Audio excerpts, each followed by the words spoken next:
শাহবাগ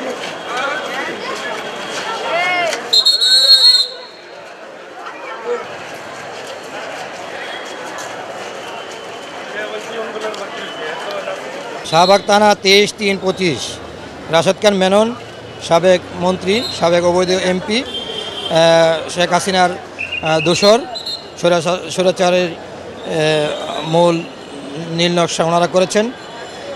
ওনাকে শাহবাগ থানা 23-3-25 একটা হত্যা মামলায়, মনির হত্যা মামলা, একজন স্টুডেন্ট পুলিশগুলিতে মৃত্যুবরণ করে। পরে রাশেদ খান মেনন ওনাকে পুলিশ আয়ু 5 দিনের রিমান্ড চায়, বিজ্ঞ আদালতে রিমান্ড আবেদন করে। বিজ্ঞ আদালত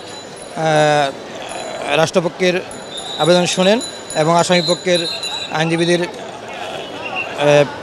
জামিনের পিটিশন শুনেন এবং 5 দিনের রিমান্ড মঞ্জুর করেন।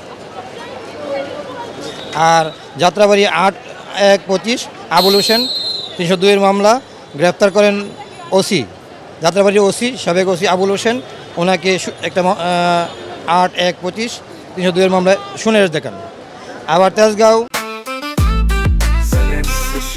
জেনেক্সে শিফট করো, লাইফকে লিফট করো।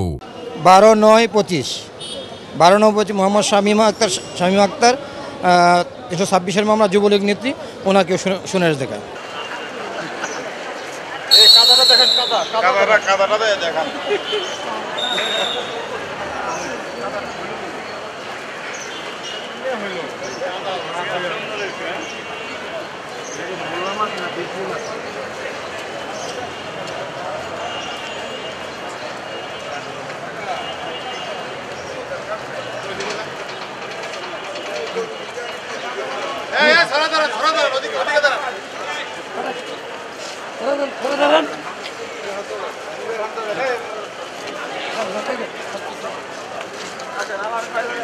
হ্যাঁ ঠিক আছে মোমিন ভাই অ্যালার্ট ডিউটি।